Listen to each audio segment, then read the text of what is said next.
बिस्मिल्लाहिर्रहमानिर्रहीम अस्सलाम वालेकुम वरहमतुल्लाहि वबरकातुहू। मैं हूँ इरफान अली और मैं आपको इरफान अली फूड सीक्रेट्स में खुशामदीद कहता हूँ।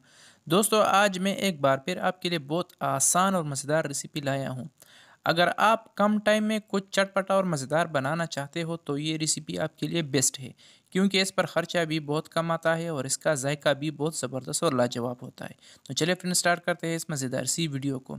यहाँ पर हमने 2 अदद अंडे लिए हैं, जिसको पहले हमने अच्छी तरह से उबाल लिया था।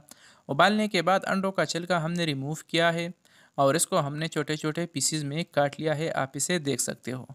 यहाँ पर हमने पैन को चूल्हे पे रख दिया है और इसमें हमने ऑयल को शामिल करके ऑयल को गर्म किया है। और गर्म ऑयल में हमने 1 चम्मच कुटी हुई लहसुन को शामिल किया है। लहसुन को हमने सिर्फ तकरीबन 1 मिनट तक फ्राई किया है। और फ्राई करने के बाद इसमें हमने बारीक कटे हुए टमाटर और हरी मिर्चों को शामिल किया है। इसको भी हमने मिक्स किया है और अब हम इसमें शामिल करेंगे हरा प्याज, जिसको हमने बारीक बारीक काटा है। अगर आपके पास हरा प्याज ना हो तो जो प्याज आपके पास अवेलेबल हो, आप वो भी इसमें शामिल कर सकते हो और पका सकते हो। दोस्तों, रेसिपी बहुत आसान है, लेकिन आप दोस्तों ने रेसिपी को गौर से देखना है और आपने सिर्फ ये ख्याल रखना है कि किस टाइम में किस मसाले को और कौन सी चीज़ को शामिल करना है। बस ये एहतियात रहे, फिर रेसिपी बहुत आसान है और मज़ेदार बन जाएगी इंशाल्लाह। तो अल्हम्दुलिल्लाह टमाटरों को भी हमने पका लिया है, आप इसे देख सकते हो। तो अब हम इसमें शामिल करेंगे उबले हुए चनों को। यहाँ पर हमने आधा कप उबले हुए चने और चनों का जो पानी था, यानी जिस पानी में हमने चनों को उबाल लिया था, तकरीबन 3 से 4 चम्मच पानी इस चनों में थे, वो भी हमने इसमें शामिल किया है। इसको हमने दोबारा मिक्स किया है और अब हम इसको मीडियम चूल्हे पे यही तकरीबन 2 से 3 मिनट तक पकाएंगे। अल्हम्दुलिल्लाह 2 मिनट तक पकाने के बाद अब हम इसमें शामिल करेंगे उबले हुए अंडों को, जिसको पहले हमने छोटे छोटे पीसेस में काट लिया था। अंडों को भी हमने इसमें ऐड किया है। अब हम इसको दोबारा मिक्स करेंगे और अब बारी आती है मसालों की।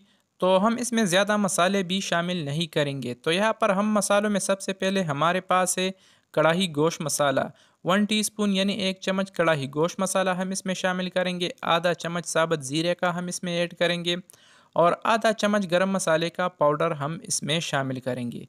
आधा चम्मच नमक भी हम इसमें ऐड करेंगे। नमक आप अपनी मर्ज़ी के हिसाब से भी इसमें कम या ज़्यादा शामिल कर सकते हो। इन सारे मसालों को शामिल करने के बाद इसको हमने दोबारा मिक्स किया है और अब हम इसको 3 से 4 मिनट तक मीडियम चूल्हे पे पकाएंगे, क्योंकि अंडे अंडे भी ऑलरेडी तैयार है और हमारे जो छोले हैं यानी जो चना है ये भी ऑलरेडी तैयार है। लेकिन बस इसकी मिक्सिंग ज़रूरी है ताकि इसका जायका एक दूसरे में अच्छी तरह से फैल जाए। तो इसको हम 3 से 4 मिनट तक मीडियम चूल्हे पे पकाएंगे।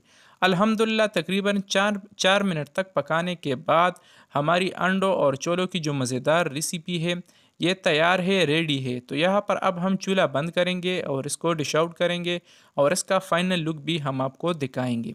तो दोस्तों, कैसी लगी हमारी आज की आसान सी और मज़ेदार सी रेसिपी? उम्मीद करता हूँ आप दोस्तों ने हमेशा की तरह हमारी आज की आसान सी रेसिपी काफ़ी पसंद की होगी। अगर वीडियो पसंद आई है तो वीडियो को भी लाइक करें और शेयर करें और चैनल को तो ज़रूर सब्सक्राइब करें। तो फ्रेंड, मिलते हैं नेक्स्ट वीडियो में, तब तक के लिए अल्लाह हाफिज़।